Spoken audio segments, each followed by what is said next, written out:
Michael Winograd. Michael, thank you, thank you, thank you. Brilliant. What a brilliant, brilliant concert, man. I love how you put it all together. I love all the great touches and there's such a great sense of humor to what you do. I don't know you that well. I know we've met many times, but I really don't know you. Can you tell me a little bit about yourself, your background? How did you come to this music? How did you come to this style? Okay, well, I'll just concentrate on the last part of the question because I don't need to go into my extended biography. But I came to the music at about 14 years old is when I first came into contact with klezmerland, and I was clearly getting into music very seriously as a little kid, and by then I was playing saxophone, and I seem to remember the story. There was a cantorial search committee at my synagogue that my father was made the head of the cantorial search committee, and where did you grow up? This was in Long Island. Long Island. So this was a Shelter Rock Jewish Center. It was a cantorial search committee, and he just at that point kind of fell in love with cantorial music and gung ho on Jewish music. And I think, if I remember correctly, he'd seen some film about Jewish music that included something about John Zorn and the new wave of klezmer. Right. And so he kind of, I don't know, one thing led to another, and I got interested in it. And so there was a lot of great stuff going on with klezmer music back in the mid '90s in New York. It was and there still is, but it was a particularly great time with how active the klezmer scene in the downtown New York jazz scene interacting. There was the weekly klezmer brunches at Tonic, and there was all the stuff going on at the Knitting Factory, and then. A friend of mine from summer camp, my friend Joseph Dopkin, who I bumped into in Prospect Park today, he and his family had been going to a place called Klez Camp since he was a kid. His mom taught folklore there. And he said, oh, you got to come to Klez Camp. And so I went to Klez Camp, I think 1996, I believe, was my first year. I was 14, and I loved it. I ate it up. I made it mine immediately. And my first teacher was Sid Beckerman. And he taught me 75% of what I needed to learn about klezmer music, and I've been learning the other 25% since. Just the most amazing teacher. So that's why we always play that theater medley that I put in the middle of the set.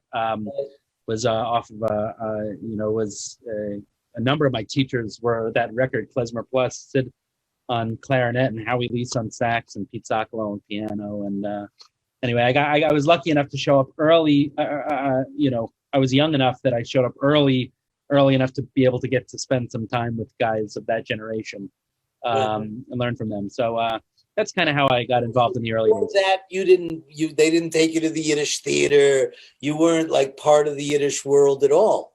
No. Yiddish was at most very peripheral. Right. I think that we had some Yiddish comedy records, perhaps Mickey Katz. We had Mickey Katz records. Right. Right. I remember herring boats coming with bagels and lox was something that we listened to a lot, and I think that was the extent of my knowing klezmer really before that time. Right. Yeah. That's amazing. So tell me a little bit about how your particular take. I find very unique. Everybody that I've met that's in this particular world has like their own take on it, which is really great. And I'd like to know, how you developed your angle, your shtick, your, gimmick, your, whatever you want to call it. It's yours, and it's so unique to you. How did that evolve? I mean, 14 is one thing, but, you're not 14 anymore. And now you have your style, Yeah. Well, I mean, I love learning things. I love learning, and I love copying and transcribing and learning off of old recordings is just about my favorite thing in the world. And so I got into doing that right from the get-go.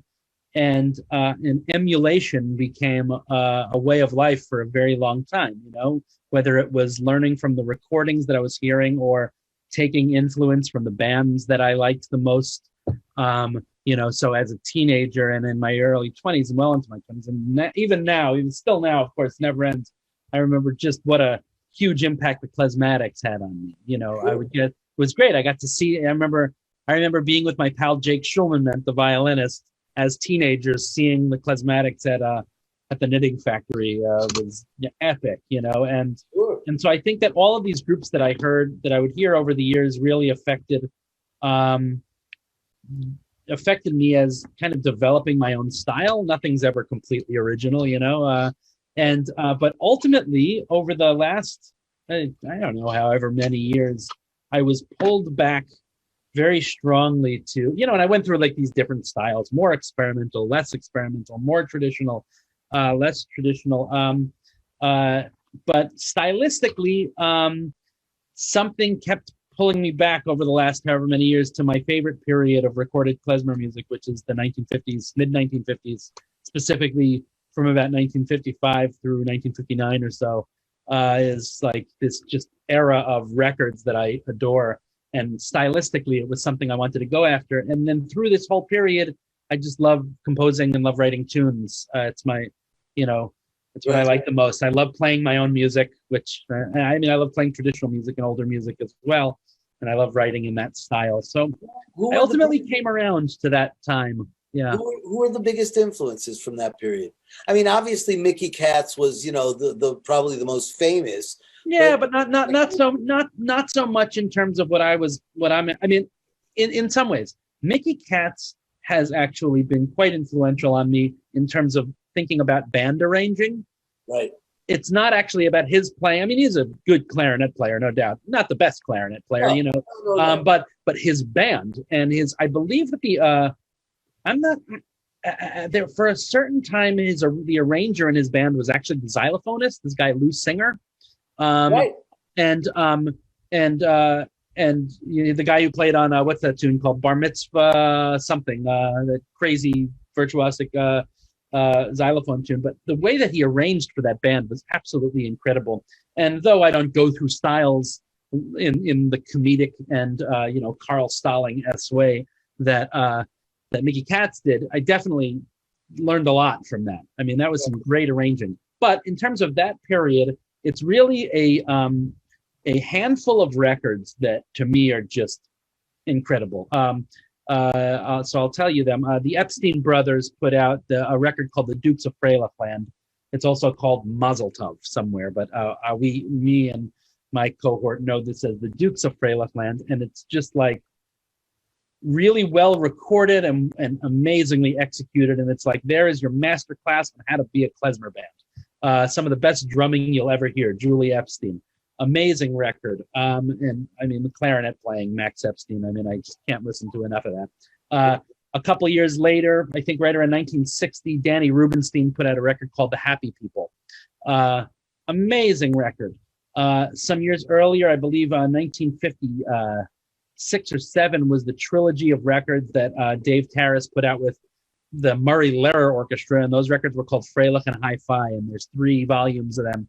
Wow. Incredible. I love those records. The band, which I can't seem to find listed, I know that Murray Lehrer was the accordionist, Lou Levin was the trumpet player, and Dave on clarinet. Great. And then for me, the most influential of the records is Tantz, 1956.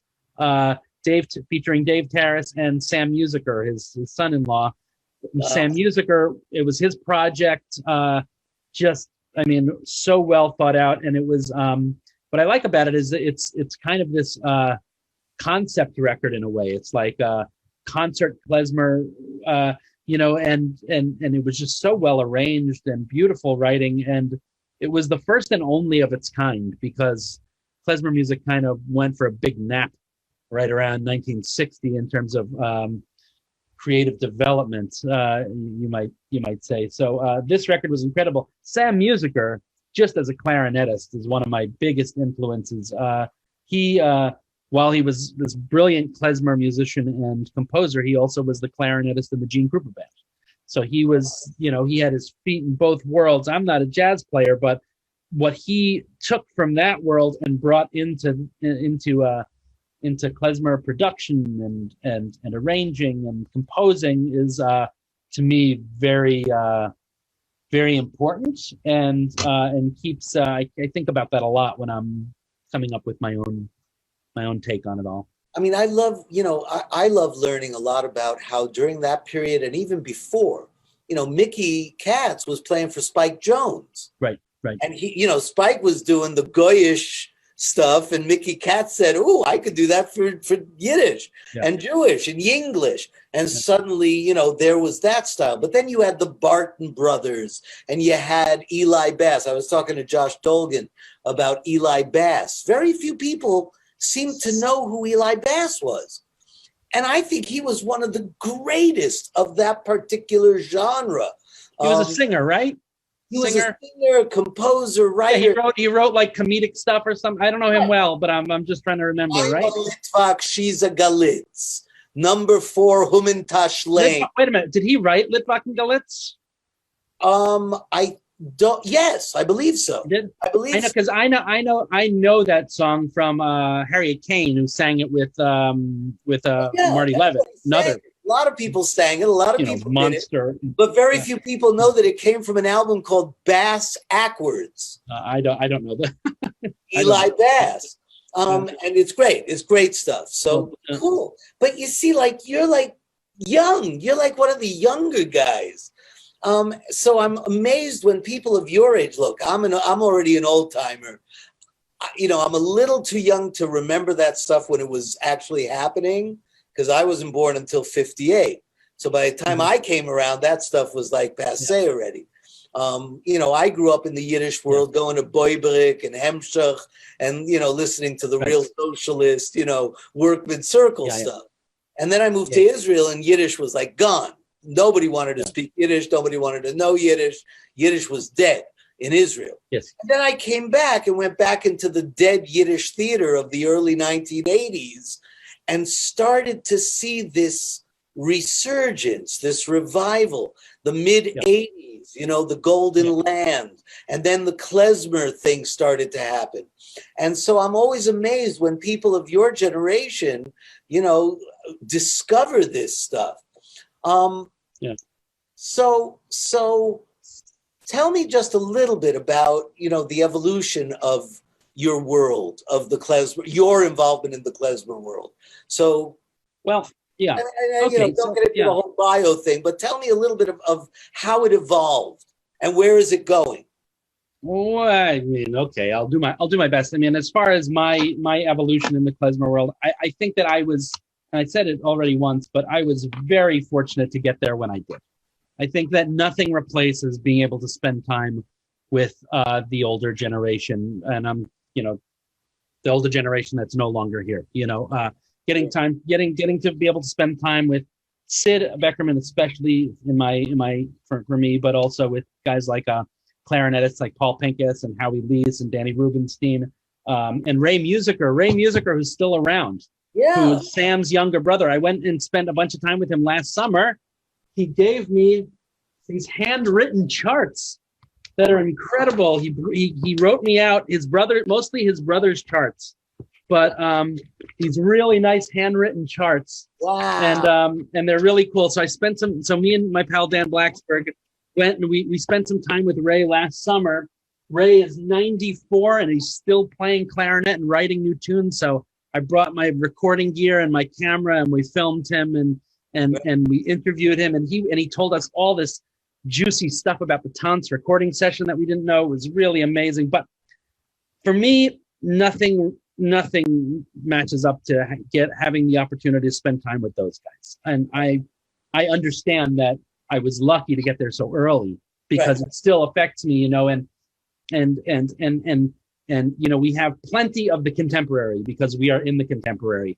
But to have a sense, especially when you're my age, when you're in your mid-late 30s, we didn't have that.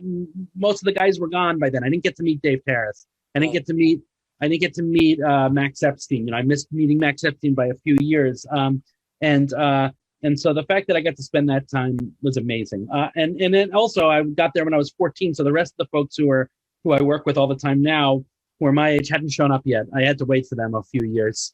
The Dan Blacksburgs and and Dan Kahn and Sasha Lurie and the other people I play with hadn't quite shown up. However, there were some people there of my generation who I met right from the get-go. Sarah Gordon, and a whole bunch. So it was a cool time to be a kid at Klez Camp. Anyway, fast forward a bit. Yeah. What's that? Did you get to meet Sarah's mom, Adrienne? You had something. I'm sorry? Oh, I produced her last record. So Adrienne was a super close friend of mine. Yeah, I mean, I miss her every day. Yeah. It's but she I mean, stories upon stories. Adrienne was the best. Touch her. Yeah, sure. But as to where the scene, the scene's a lot different now than even when I first got involved, and I'm sure more so than from when you first got involved. But I came around mid-'90s, and it looks a lot different now. I think that the internet explosion had a big thing to do with that. It became way more international once people were able to get their hands on source recordings and on different documents and different resources, and then certainly with social media getting to meet different people, and all of a sudden the scene expanded. So where it's going, I don't know where it's going. I don't know where it goes, but I'm all ears though, and I'm always excited to see what people are doing. And we're fortunate. I mean, even though we're a very small world, which we are, it's like we have these crazy hubs, places like Klez Camp and Klez Canada, where I'm the artistic director, and Yiddish Summer Weimar, and then festivals like Ashkenaz and like this festival, where even though we're a small world, which we are relatively to most other music and cultural scenes and Jewish scenes, we have these hubs that people are very dedicated to, and and take very seriously the nature of our community.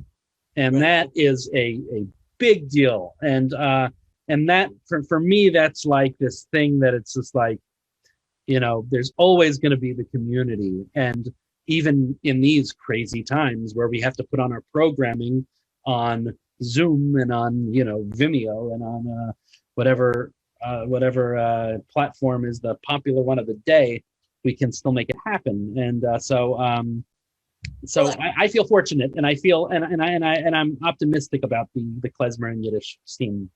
Well, I think you're absolutely right. We are incredibly fortunate that we are tiny. I mean, the Jewish population is 1/4% of the human race, and yet we've had such an amazing influence. But I think what's happening now, and what we are part of, this wave that has been growing since the late 80s into the 90s, 2000, and into where we are today, is that the rest of the world is starting to catch up with us. Like the rest of the world is suddenly going, hey, what is that stuff? That's pretty cool. Yiddish, music, klezmer, what? And suddenly you've got Netflix producing, Yiddish television shows. Suddenly you've got movies winning major awards at film festivals. Suddenly you have klezmer bands that are getting recognized and developing all new styles like yours and Frank London and, all these people that are doing such amazing work. Like the Yid Life Crisis kids that I just, did the program with. These are two kids from Montreal, and they just said, we love this Yiddishy thing, but we got to make it our own. And suddenly they're, 3 million views and working with Howie Mandel and Mayim Bialik. This is a whole new world for us, and I think it's really exciting. And I'm so proud that you are a part of ours. So thank you. Yeah, absolutely. Yeah. What else? What, is there anything coming up soon? Well, I mean, I just got off the high of Klez Canada. I actually put one of the clips in there when we played the Silver Wedding, was part of one of the Klez Canada programs. That's what I've been spending the last, since I got back from Europe. Our tour was cut short. Got back, we kind of decided by April that Klez Canada was going to go virtual, and we're just working on that the whole time. So now I'm kind of re-entering the world again, doing things like going for walks. But I am trying to get back into writing more. Put out the Kosher Style record last year, hoping to record some more in the coming months. I don't know how that's going to happen. Maybe that has to happen from people's homes. That certainly is doable.